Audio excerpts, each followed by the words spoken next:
কারো কারো টকশোতে বক্তব্য শুনে আহ, খুবই আপ্লুত হই আর কি, যে এমন সৎ, এমন নীতিবান মানুষ আর হয় না। কিন্তু সেরকম মানুষদেরকে আমরা দেখলাম যে ভোটারদের নগদ টাকা দিচ্ছেন। এই ধরনের ব্যাপারগুলি এক ধরনের চ্যালেঞ্জিং ব্যাপার। নির্বাচন কমিশন বিষয়টাকে তাদের আহ, দৃষ্টিতে কিভাবে দেখেন আমরা জানতে চেয়েছি। ওনারা বলেছেন যে এই ব্যাপারে আইনানুগ ব্যবস্থা তারা নিচ্ছেন।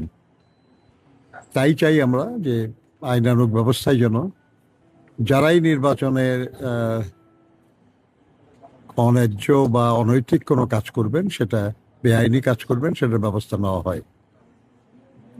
আমরা তাদেরকে বলেছি যে নানা গুজব বা ঘটনা বা রটনা আমরা পত্রপত্রিকায় দেখি। আপনাদের ট্রেডিশনাল মিডিয়া বা সোশ্যাল মিডিয়ায় এর অনেক কিছুই আমরা দেখি, যে লক্ষ লক্ষ নারীদের বিশেষ কাপড় সেগুলো তৈরি হচ্ছে। আমরা দেখি যে ভোটের মানে ব্যালট পেপার নাকি ছাপানো হবে।